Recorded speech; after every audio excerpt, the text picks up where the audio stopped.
और इसको यहाँ पे। आप फिर से एक बार क्वेश्चन हम पूरा बताते हैं। तो ये एक डायग्राम था, ठीक है, इसमें क्या क्या दिया था कि डी एसी के पैरेलल है, डीई एसी के पैरेलल है, और डीएफ पैरेलल एई है, डीएफ इज पैरेलल टू एई, ये सब गिवन था। हमें प्रूफ क्या करना है कि बीएफ अपॉन एफई बराबर बी अपॉन एसी प्रूफ करना था। तो सबसे पहले हमने काम क्या किया, ये माइक ऑफ करिए।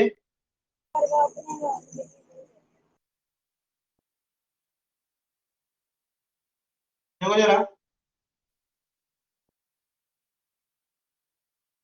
बीएफ अपॉन एफई बराबर बी अपॉन ईसी, ये प्रूफ करना था। तो सबसे पहले हमने क्या किया कि दो लाइन ली, एक D is parallel to AC, मतलब ये डी ली और ये एसी ली, ये इसके पैरेलल है। तो बाय थेल्स थ्योरम या बाय बीपीटी हम क्या लिख सकते हैं, बीडी अपॉन डीए बराबर बी अपॉन ईसी। यहां तक किसी को कोई दिक्कत नहीं है। आगे बढ़ते हैं। अब हमने ये लाइन जो पैरेलल थी उसको फिर से ड्रॉ कर लिया। क्या था यहाँ पे, एफ था, यहाँ पे ये है। अब हमने क्या किया, ये दोनों लाइन रख कर, ये वाली लाइन, ये वाली लाइन रख, ठीक। अब हमारे पास क्या है, यहाँ पे क्या है कि डीएफ इज पैरेलल टू एई है, और डीएफ जब एई के पैरेलल है तो लिख सकते हैं कि BD upon DA is equals to BF upon FE, BF upon FE. ये इक्वेशन नंबर 2 हो गई, और ये क्या हो गई बाय बीपी। कोई दिक्कत यहां तक, कोई दिक्कत नहीं है।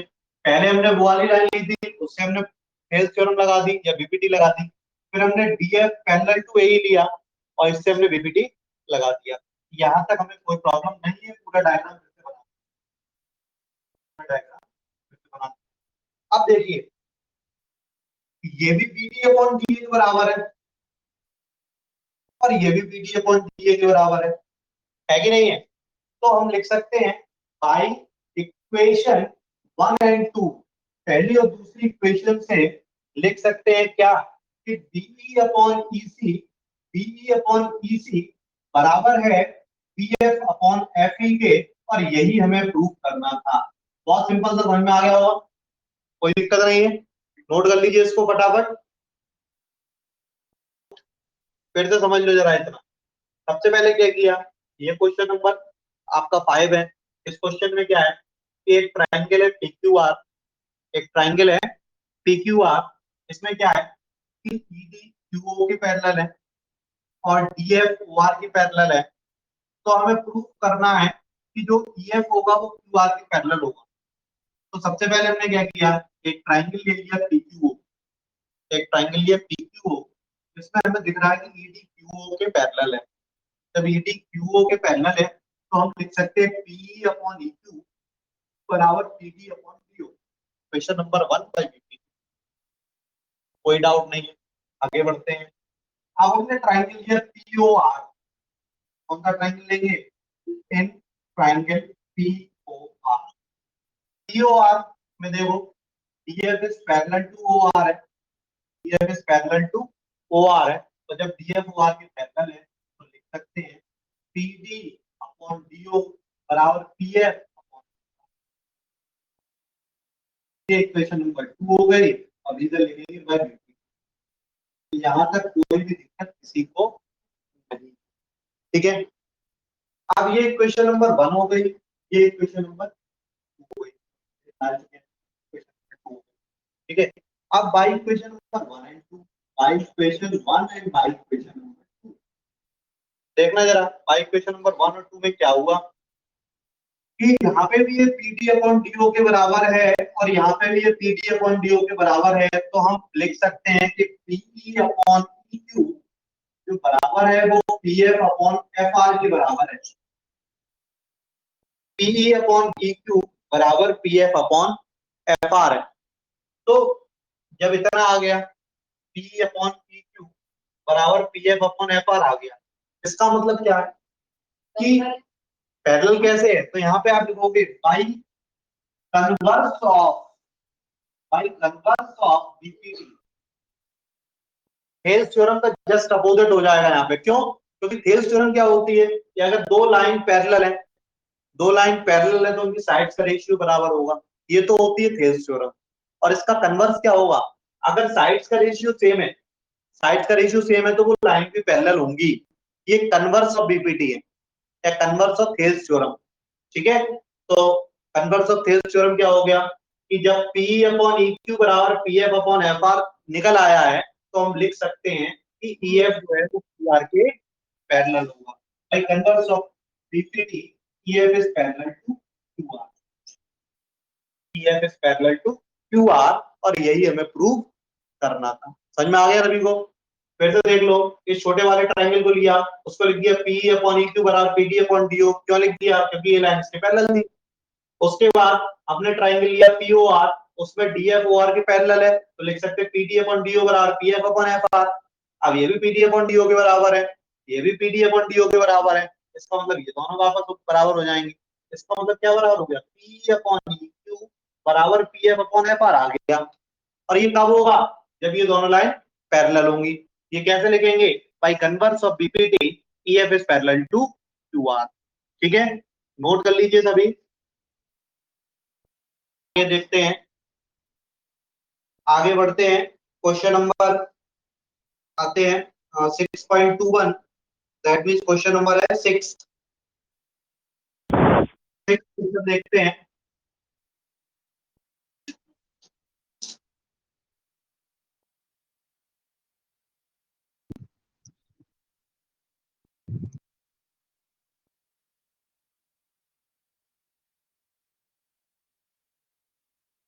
क्वेश्चन नंबर 6 क्या है? एक ट्रायंगल है,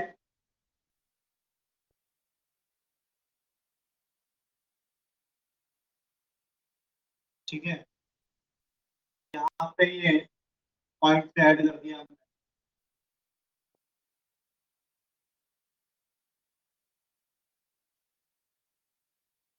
अब इसमें यहाँ पे ये लाइन हो गई, यहाँ पे ये है, यहाँ पे ये। इसमें क्या दिया है? पी क्यू आर है, ये क्या है? ए बी सी है, और ये पॉइंट है वो। ठीक है, अब इसमें गिवन क्या क्या है? कि गिवन है A B is parallel to P Q, A B P Q के पैरेलल है। दूसरा, A C is parallel to P R, A C P R के पैरेलल है। प्रूफ क्या करना है हमें? प्रूफ करना है कि B C is parallel to Q R, B C Q R के पैरेलल है, ये प्रूफ करना है। ठीक है, कोई डाउट नहीं है? अब देखिए जरा कैसे करेंगे प्रूफ।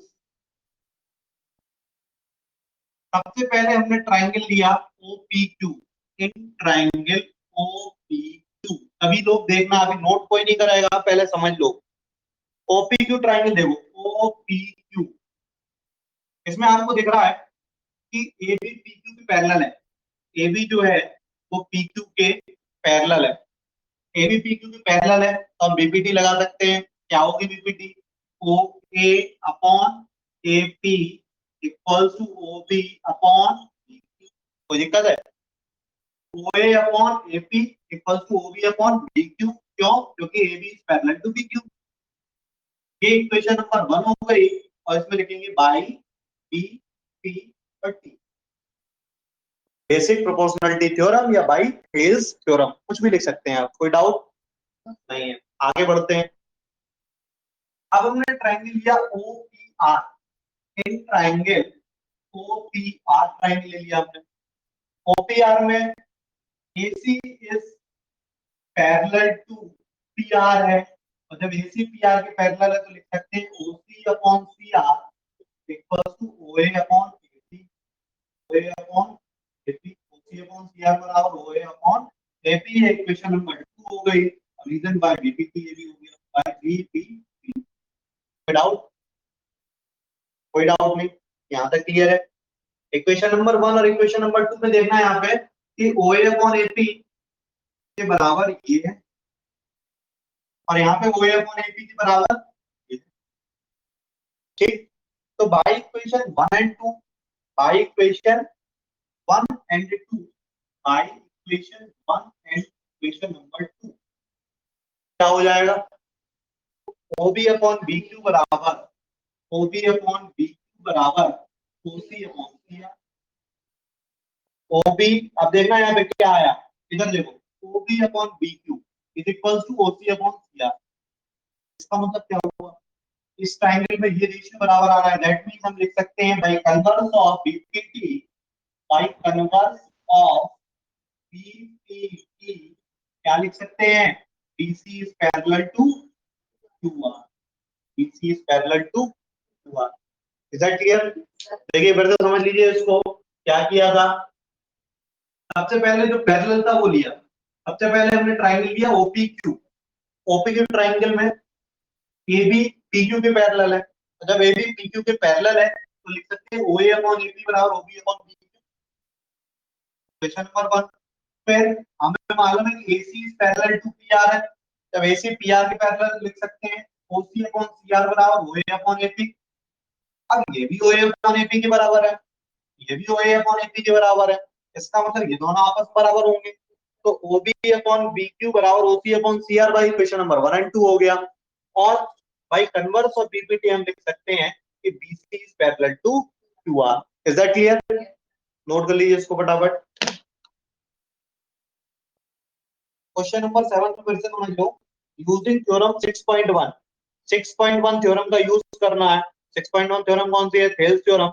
उसका यूज करना है और बताना है कि prove that a line drawn, तो समझने जरा, prove that a line drawn through the mid point of one side of triangle parallel to the another side bisect the third side. मतलब क्या है कि जैसे एक ट्रायंगल है, जैसे ये एक ट्रायंगल है A B and C, according to question क्या है कि एक साइड की एक मिड पॉइंट, किसी एक साइड की मिड पॉइंट से हम एक लाइन ड्रॉन कर रहे हैं और वो लाइन इस साइड के पैरेलल है, BC के पैरेलल है, तो हमें प्रूव करना है कि ये जो पॉइंट बनेगा वो इसका मिड पॉइंट होगा। जैसे फॉर एग्जांपल हमने यहाँ पे MN ड्रॉन किया, ठीक है, गिवन क्या क्या है? गिवन है कि AM इक्वल्स टू MB। क्यों AM इक्वल्स टू MB क्यों है? इधर गिवन दिया है कि M is the mid point, M is the mid point of AB। M AB का मिड पॉइंट है, ये गिवन है। और क्या गिवन है? और गिवन है कि MN is parallel to BC, MN BC के पैरेलल है, ये भी गिवन है। प्रूफ क्या करना है हमें? प्रूफ करना है कि N is the mid point of AC, ये प्रूफ करना है। N AC का मिड पॉइंट है, N is the mid point of AC, ये प्रूफ करना है। अब जरा समझो अच्छे से। अब यहाँ पे प्रूफ कैसे करेंगे उसको समझ। सबसे पहले लिखो कि M इसका मिड पॉइंट है, इसका मतलब AM अपॉन MB दिया है, AM अपॉन MB दिया है, AM upon sorry AM equals to MB दिया है, मतलब M is the mid point of AB, M is the mid point of AB है, इसका मतलब AM upon AM equals to MB है। कोई डाउट नहीं, यहां तक क्लियर है। अब क्योंकि इसमें दिया है कि MN is parallel to BC, MN is parallel to BC, ऊपर देख रहा है आप लोगों को?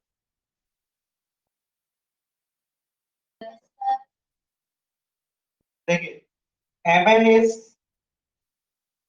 Parallel to BC, MN BC के पैरेलल है, और जब MN BC के पैरेलल है तो हम बाय थेल्स थ्योरम क्या लिख सकते हैं? AM upon MB, AM upon MB equals to AN upon NC, AN upon NC। Reason क्या लिखेंगे? By Thales theorem, by Thales theorem, तो बाय BPT कुछ भी लिख सकते हैं। AM upon MB equals to AN upon NC। यहाँ तक क्लियर हो गया? कोई डाउट नहीं है। अब हमने जो ऊपर यहाँ पे लिख रखा है कि AM इक्वल्स टू MB है, AM की जगह MB लिख सकते हैं, AM की जगह B लिख सकते हैं, क्यों लिख सकते हैं? क्योंकि ए एम और एम बी बराबर है बाई इक्वेशन नंबर 1। तो यहाँ पे हम लिख देंगे ए एम बराबर M B by equation 1, by equation 1। M B से एम बी बनाया, एम बी बन जाए M B 1 equals to A N upon N C. तो एन सी का 1 पे मल्टीपल किया तो A N equals to N C हो गया, A N equals to N C हो गया, A N equals to N C हो गया। इसका मतलब क्या हुआ? N is the mid point of A C, और यही हमें करना था। फिर से एक बात देख लीजिए, क्या किया हमने? M is the mid point of A B था, एम एन बी सी के पैरेलल था, प्रूव करना था कि N is the mid point of A C. तो सबसे पहले हमने क्या किया? M is the mid point of A B है तो लिख सकते हैं A M equals to M B. Clear? इसे इक्वेशन नंबर 1 डाल दीजिए। इसके आगे बढ़े, एम एन बी सी के पैरेलल है तो हम बाई डीपीटी डीपीटी का यूज करना है। तो A M upon M B बराबर A N upon N C, कोई डाउट नहीं। अब ए एम और एम बी दोनों बराबर है तो ए एम की जगह एम बी लिख दो, एम बी की जगह ए एम लिख दो। दोनों बराबर आ गए तो कैंसिल हो गए, कैंसिल होने पर 1 आ गया। तो यहाँ पे क्या आया? 1 equals to A N upon N C. N C इधर आएगा तो N C equals to A N हो गया, N C equals to A N या A N equals to N C. इसका मतलब क्या हुआ? N is the mid point of A C, और यही हमें प्रूव करना था। समझ में आ गया होगा सभी को?